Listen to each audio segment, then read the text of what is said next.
నమస్తే. హరి వాస్తు నుంచి హరి గారు వాస్తుకు సంబంధించిన వివరాలు ఎన్నో ఇస్తూ ఉన్నారు. ఇల్లు ఎలా కట్టుకోవాలి? ఏ బేసెస్‌తో కట్టుకోవాలి? ఎన్ని డిగ్రీస్ ఉండాలి? ఎన్ని కిటికీలు ఉండాలి? ఎన్ని ద్వారాలు ఉండాలి? డ్రైనేజ్‌ల వాస్తు ఏ విధంగా ఉండాలి? ఇలా రకరకాలుగా చాలా వీడియోస్ ఆల్రెడీ చేసున్నాం. ఛానెల్‌లో మీ నుంచి మంచి ఆదరణ వస్తుంది. దాన్ని బేస్ చేసుకొని ఇది రాబోయేది అంటే నేను ఈ వీడియో చేసే టైంకి నేను వేసవి కాలంలో ఉన్నాను కాబట్టి నెక్స్ట్ సీజన్ మనకి వర్షాకాలం కాబట్టి వర్షాకాలంని బేస్ చేసుకొని ఒక మంచి వీడియో చేయబోతున్నాను. ప్రతి ఒక్కళ్ళు కూడా వీడియో లాస్ట్ వరకు చూడండి. నమస్కారం. సో ఇంకుడు గుంతలు హరి గారు చాలా వరకు ఒకానొక పీరియడ్‌లో కొంచెం రేజ్ అయ్యాయి. అసలు ఇంకుడు గుంతలు అంటే ఏమిటి అనేది కాస్తో కూస్తో జనానికి ఒక అవగాహన వచ్చింది. మళ్ళీ ఒక 10 సంవత్సరాలు ఒక 4, 5 ఏళ్ల నుంచి అయితే అసలు పూర్తిగా మళ్ళీ అందరూ జనం మర్చిపోయారు. అంతా మనకి ఎలా అయిపోయిందంటే ఇంత ఫాస్ట్ లైఫ్ అయిపోయి ప్రతి ఒక్కళ్ళు ఫ్లైఓవర్స్ మీద ఉన్నంత ఇంట్రెస్ట్, బైకుల మీద ఉన్నంత ఇంట్రెస్ట్ ఇంట్లో ఒక ఇంకుడు గుంత పెట్టుకోవాలి అనేది ఎవరికి లేదు. ఈవెన్ పల్లెటూరు వాళ్ళు కూడా మర్చిపోవడం అసలు నిజంగా ఒక రకంగా పల్లెటూర్లలో వస్తుంటారు. కొంచెం అంటే ఇంతకు ముందు పల్లెటూరులోనే ఫస్ట్ ఇంకుడు గుంతలు మొదలుపెట్టిందే అక్కడ కాబట్టి మనకి ఇంకుడు గుంత ఒకటి గుంత ఉండాలి అనేది ఫస్ట్ పల్లెటూరులోనే మొదలైంది. ఇక మనకి సిటీ విషయానికి వస్తే వర్షాకాలం వచ్చిందంటే సిటీలో ఎక్కడ చూసినా వాటరే కనిపిస్తాయి. 1 అవర్ 2 అవర్స్ పడితే చాలు. చాలు వాటర్. సో దీనికి సంబంధించి ఇంకుడు గుంతలు తీసుకోవడం వల్ల కలిగే ప్రయోజనాలతో పాటు మనం గవర్నమెంట్ కానీ ఈవెన్ ఒక వ్యక్తిగా కానీ మనం తీసుకోవాల్సిన నియమాలు ఏమిటి, ఏ విధంగా పాటించాలి, ఆ నియమాలను పాటించడం వల్ల జనాలకు అసలు ఎలాంటి మేలు కలుగుతుంది, ఈ విషయాలన్నీ చెప్పండి. ఇప్పుడు ఇంకుడు గుంత అంటే మరి చాలా మందికి అయితే అది కూడా ఐడియా ఉండకపోవచ్చు. ఒకసారి అది కూడా మళ్ళీ ఎక్స్ప్లెయిన్ చేద్దాం. చెప్పండి. సోక్ పిట్ అని మనం ఇంగ్లీష్లో మాట్లాడతాం, తెలుగులోనేమో ఇంకుడు గుంత అంటాం. ముందుగా అసలు ఇంకుడు గుంత అంటే వర్షపు నీళ్లు కానీ మన ఇంటి లోపల కడిగిన వాటర్ కానీ ఈ వాటర్ని డ్రైనేజెస్లో వెళ్ళకుండా అందులో కలవకుండా డైరెక్ట్గా గ్రౌండ్లోకి పంపించే సిస్టమ్ని ఇంకుడు గుంత సోక్ పిట్ అనవచ్చు. ఇది ఎందుకు అని ఒక ప్రశ్న వేస్తే ఎవరైనా కొత్త ఇల్లు కడితే ఇది వాళ్ళకి ఐడియా ఉంటుంది. ఇల్లు కట్టేటప్పుడు బోర్ వాళ్ళని పిలిపిస్తారు కదా, సార్ ఇక్కడ 2000 ఫీట్లకు వాటర్ ఉంది, 3000 ఫీట్లకు వాటర్ ఉంది, 1500 ఫీట్లకు వాటర్ ఉంది, అంత దానిపైన అయితే వాటర్ లేవు అని చెప్పేస్తున్నారు. లేవు, ఎందుకు లేవు అనే ఒక కారణం తీసుకుంటే, ఇప్పుడు మీ దగ్గర కొంత బ్యాంక్ బ్యాలెన్స్ ఉంది, ప్రతిరోజు 100 రూపాయలు డ్రా చేస్తాం, ఇంకా దాంట్లో వేసేది లేదు, అప్పుడు ఎన్ని రోజులు ఉంటుంది? కొన్నాళ్ళకి అయిపోతుంది కదా. అయిపోతుంది. పోనీ అయిపోతే మిమ్మల్ని కొట్టి తిట్టి మీతో పని చేయించి 100 రూపాయలు దాంట్లో వేయించి అది కూడా గుంజేస్తే మీ పరిస్థితి ఏంటి? ఒక మనిషి పరిస్థితి ఏంటి? దారుణంగా ఉంటుంది. తండ్రి డబ్బులు ఇవ్వలేని సందర్భంలో తల్లినే అడుగుతాడు కొడుకు. తల్లి ఇవ్వలేని పరిస్థితి ఉంటే ఎవరి దగ్గర తీసుకుని వస్తుంది, మళ్ళీ వాళ్ళకి ఇవ్వాలంటే మళ్ళీ ఏదో ఒక పన్ను చేసి వాళ్ళకి అప్పచెప్పేస్తుంది. సో అలా ఆమె శక్తి మేర ఇస్తుంది. దాని తర్వాత ఎవరు ఇవ్వలేరు లేనట్టే. భూతల్లి నుంచి ఈ భూదేవి లోపల ఈ గర్భంలో ఆమె గర్భంలో ఉండే నీళ్లను 2-3 వేల ఫీట్లకు వెళ్ళి మనం అంతా గుంజేస్తున్నాం కదా, మరి ఇచ్చేటోళ్ళు ఎవరు? అంతా తినేస్తే మీరు ఒక 10,000 కేజీలు తెచ్చి బియ్యం పెట్టండి, ఎన్ని రోజులు వస్తుందండి? కొన్నాళ్ళకి అయిపోతుంది. సంవత్సరము, 2 సంవత్సరాలు, 3, 4, 10. నెక్స్ట్ ఏంటి? What next? క్లియరా? మనము ప్రతి ఒక్కరూ గుర్తుపెట్టుకోండి ఈ మాట. నీళ్లు బోర్ వేస్తే నీళ్లు వస్తాయని ప్రతి ఒక్కరు దోచేస్తున్నారు. ఈ భూదేవి గర్భం నుంచి దోచేస్తున్నారు. ఇచ్చేది ఎవరండి మరి? ఇవ్వడానికి నేను ఈరోజు ఒక మంచి మార్గం చెప్తాను. నిజంగా మీకు చేతనై మీరు నిజంగా చెయ్యాలి, ఈ భూదేవిని కాపాడాలి, భవిష్యత్తులో మా పిల్లల గురించి మేము ఒక మంచి పని చేయాలి అని భావిస్తే ఈ పని చేయండి. ఈ హరివాస్తు కోసం చేస్తారా, మీ పిల్లల కోసం చేస్తారా, ప్రకృతిని కాపాడడం కోసం చేస్తారా, ఒక ఛానల్లో ఈ వీడియో చూసి చేస్తారా, మీరు చెయ్యండి. ఈ ప్రకృతిని కాపాడండి. చాలా సింపుల్గా ఒక 5,000, 6,000 ఖర్చు అవుతుందండి. ఒక 10 అడుగుల డెప్త్ తీసి కంకర ఇసుక, బొగ్గు, ఉప్పు ఇవన్నీ కొన్ని లేయర్స్ రూపంలో మొత్తం ఫిల్ చేస్తే అందులో పడిన వాటర్ విత్ ఇన్ ఫ్యూ మినిట్స్లో గ్రౌండ్లోకి వెళ్ళిపోతుంది. ఓకే. వెళ్ళిపోతుంది. నేను ఒక మాట చెప్తాను. మీరు ఒక glass of water or 1 litre water తెచ్చారు. ఒక 1000 మెంబర్స్ వర్కర్స్ ఉన్నారు. 1000 మెంబర్స్ తోటి తెచ్చారు. ఇదంతా అట్లా రోడ్ మీద పోస్తే ఏమవుతుంది? వన్ టైం ఒకటేసారి పోస్తే మొత్తం ఒక కాలువలాగా వెళ్ళిపోతుంది. అవును.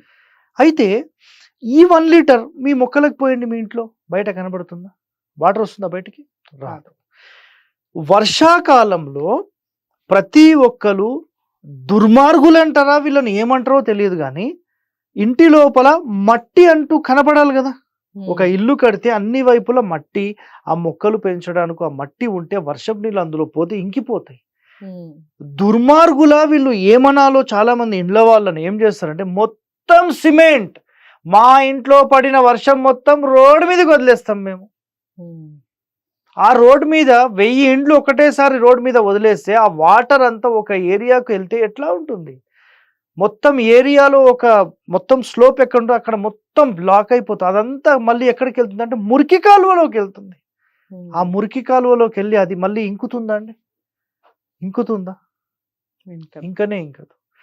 నేనేమంటానంటే ప్రతి ఇంటి లోపల బయట లేదంటే ఎక్కడ స్లోప్ వస్తుందో ఆ కాలనీ మొత్తంలో సెర్చ్ చేసి ఆ కాలనీ ప్రెసిడెంట్ కానీ ఒక కమిటీ వేసి అందరి దగ్గర ఒక 5,000 తీసుకొని ఒక 100 ఇంకుడు గుంతలు తవ్వండి.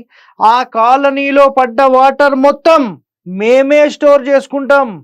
ఒక ట్యాంక్ కట్టి పెట్టాల్సిన అవసరం లేదు. భూదేవికి సమర్పించండి. దోచుకొని తినడం కాదు, ఇవ్వాలి.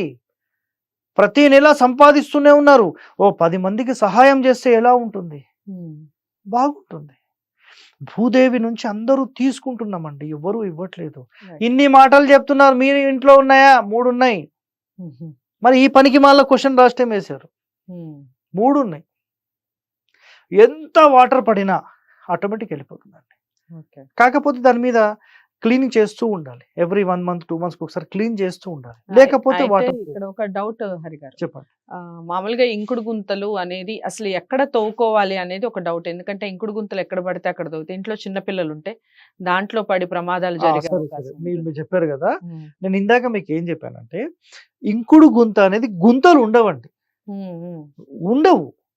ఎందుకు ఉండవు అంటే ఒక 10 ఫీట్ డెప్త్ తీసి కంకర, ఇసుక, బొగ్గు, కంకర, ఇసుక మొత్తం లెవెల్ అయిపోతుంది. జస్ట్ 2 ఇంచెస్ డెప్త్ ఉంటుంది అంతే. వాటర్ అట్లా వెళ్ళడానికి ఉంటుంది, గుంతలు ఉండవు. చాలా మంది ఇది భయపడుతున్నారు. మీకు అదే ఉంది. సో అవసరం లేదండి. మనకు ఫిల్ అయిపోతుందండి. అంటే ఇందులో వర్షం పడంగానే అంటే వాటర్ అట్లా రాగానే తొందరగా గ్రాబ్ చేసేస్తుంది లోపలికి, భూమి లోపల పంపించేస్తుంది. గ్రౌండ్ వాటర్ పెరుగుతుందండి. ఇప్పుడు హైదరాబాద్లో కనీసం ఒక 10 లక్షల ఇండ్లు ఉంటే, 20 లక్షల ఇండ్లు ఉంటే ఒక్కటేసారి ఆ వాటర్ అట్లా పడితే ప్రతి ఇంటి లోపల ఇంకుడు గుంత చేస్తే 10 రోజుల్లో గ్రౌండ్ వాటర్ ఫిల్ అయిపోతుందండి. 10 రోజులు, ఎక్కువ అవసరం లేదు. అంత ఫాస్ట్గా అయిపోతుంది. మరి ప్రభుత్వాలు ఏమేమో చేశాము, ఏమో పథకాలు ఇచ్చాము, ఈ పనికిమాలిన పథకాల బదులు ఇట్లాంటి ఇంకుడు గుంతలు ప్రతి కాలనీలో ఖచ్చితంగా మ్యాండేటరీగా ఉండాలి అని స్టార్ట్ చేయండి. ఒక 5-6 నెలలు ఇదే పని చేయండి. ప్రతి ఏరియాలో ఎక్కడైతే వాటర్ వచ్చి స్టోర్ అవుతాయో అక్కడ మురికి కాలువలో పోవద్దు. వాటర్ మురికి కాలువలోనే పోవద్దు. ఈ వాటర్ అంతా భూమి తల్లికి సమర్పిస్తే విత్ ఇన్ 1 మంత్ 2 మంత్స్ లోపల గ్రౌండ్ లో వాటర్ 300 ఫీట్స్కి వచ్చేస్తుంది. అంత ఫిల్ అయిపోతుంది. భవిష్యత్తులో ఇది ఎవరికి ఉపయోగం? మళ్ళీ మనకే ఉపయోగం. కానీ మీరు ఇందాక ఫస్ట్ లో ఏం చెప్పారంటే ఇది మొదలైంది పల్లెటూరు నుంచి అని చెప్పారు. రాంగ్ అది. ఎందుకంటే పల్లెటూరులో అవసరం లేదు, మొత్తం పొలాలే కదండి. పల్లెటూర్లలో వాటర్ ఫిల్ అయి కనిపించాయా ఎప్పుడన్నా? ఎక్కడా ఉండవు. ఏదో లోతట్టు ప్రాంతం ఉంటే తప్ప కనబడవు. పొలాలు ఉంటాయి కదా, ఎంత వర్షం పడినా భూమి లోపలికి ఇంకిపోతుంది. చాలా సింపుల్ అసలు. కేవలం సిటీస్ లో ఏం చేస్తారంటే మొత్తం సిమెంట్ వరకు బండలు వేసి మంచిగా నీట్ గా పెట్టుకోవాలి. మా ఇంట్లో మట్టే రావద్దు. అంటే నేను చూసింది అయితే ఫస్ట్ పల్లెటూరులోనేనండి. ఇప్పుడు గుంత చూసారా? ఇంకుడు గుంతలు అంటే Septic ఇంకుడు గుంతలు tank ఇప్పుడు లా? లేదు లేదు ఇంకుడు గుంతలే. ఓకే. ఇంటి వెనక సైడ్ ఇంకుడు మ్మ్. గుంత తీసి మీరు అన్నట్టుగా ఇవన్నీ ఫిల్ చేసి చూసి అంటే అక్కడ వాటర్ ఏమైనా స్టోర్ అవుతుందేమో. స్టోర్ అయితే అలా చేయొచ్చు, అది ఓకే. ప్రాబ్లం లేదు. కానీ జనరల్గా అయితే పల్లెటూర్లలో అవసరం ఉండదు అనమాట. ఓకే. మీరు పల్లెటూర్లలో ఇప్పుడు కూడా వెళ్ళండి, 50 అడుగులకి 100 అడుగులకి వాటర్ వాటర్ పడతాయి. పడిపోతాయి. ఎందుకు పడతాయి తెలుసా? చుట్టూ మొత్తం పొలాలే, వర్షం ఎంత పడినా లోపలికి ఇంకిపోతుంది. ఎంతసేపట్లో 1 అవర్లో మొత్తం డీప్లోకి వెళ్ళిపోతుంది. అంతే సింపుల్. మీకు అక్కడ చెరువులు ఉంటాయి, ఖచ్చితంగా అన్ని వైపుల చెరువులు ఉంటాయి. ఆ చెరువుల్లో వర్షం అంతా మళ్ళీ భూమిలోకి ఇంకిపోతుంది. ఎప్పటికీ వాటర్ ప్రాబ్లమ్స్ రావు. పల్లెటూళ్ళలో ఉండవండి. ఏదో ఒక పల్లెటూరు ఎక్కడో హైట్ లో ఉంటే ప్రాబ్లం తప్ప, లేకపోతే ఎక్కడా ఉండవు. నిజంగా ప్రకృతిని కాపాడాలని డిసైడ్ అయితే ఈ పని చేయాలి. ప్రభుత్వాలు చేస్తే, లేదంటే ఏదైనా కాలనీ వాళ్ళు చేస్తే, లేదంటే ఏదైనా గేటెడ్ కమ్యూనిటీ వాళ్ళు చేస్తే ఇది చాలా చాలా మంచిది. దీనికి మించింది ఇంకోటి లేదండి. రైట్. సో అదండి ఇంకుడు గుంతలు. ఇంకుడు గుంతలు మనకు ఆల్రెడీ అవగాహన ఉంది. ఒకానొక పీరియడ్ లో చాలా వరకు ప్రాచుర్యం పొందింది. ఈ మధ్య మళ్ళీ అందరం మర్చిపోయాం ఇంకుడు గుంతల గురించి. ఇక వర్షాకాలం మొదలైంది అంటేనే మనకి మొదటగా గుర్తొచ్చేది హైదరాబాద్ మహానగరం, వాటర్ మయం, ఎక్కడికక్కడ ట్రాఫిక్ జాములు, మనం ఎక్కడికి కదలలేని పరిస్థితి. 2 రోజులు కంటిన్యూగా వర్షం పడితే గనక మళ్ళీ ఈ మధ్య కాలంలో అయితే ఒక 2-3 సంవత్సరాల నుంచి స్కూల్స్కి మనకి వేసవి కాలం సెలవులు లేదా ఈ దసరా సెలవులతో పాటుగా వర్షాకాలం సెలవులు మొదలయ్యాయి. కారణం ఏమిటి అంటే ఈ వర్షం నీరు ఎక్కడికక్కడ ఆగిపోవటం, ప్రమాదాలు జరుగుతాయని గవర్నమెంట్ ఇలాంటి డిసిజన్స్ తీసుకుంటోంది. దానికన్నా బదులు హరిగారు చెప్పినటువంటి ఈ విషయాన్ని ఖచ్చితంగా ఆలోచించి అటు జిహెచ్ఎంసీ కానివ్వండి, ఇటు కాలనీ వాసులు కూడా ఆలోచించి ఇంకుడు గుంతల్ని కనుక స్టార్ట్ చేస్తే ఖచ్చితంగా ప్రయోజనం ఉంటుంది. మంచి వీడియో అనుకుంటున్నాను. తప్పకుండా మ్యాక్సిమం అందరికీ షేర్ చేసే ప్రయత్నం చేయండి. లైక్ చేసి ఛానల్ని సబ్స్క్రైబ్ చేసుకోండి. ఇంకా ఏవైనా విషయాలు వాస్తుకు సంబంధించి మీరు తెలుసుకోవాలి అనుకుంటే స్క్రీన్ మీద కనపడే నెంబర్కి కాల్ చేయండి. మరో మంచి వీడియోతో మళ్ళీ కలుస్తాను. నమస్తే.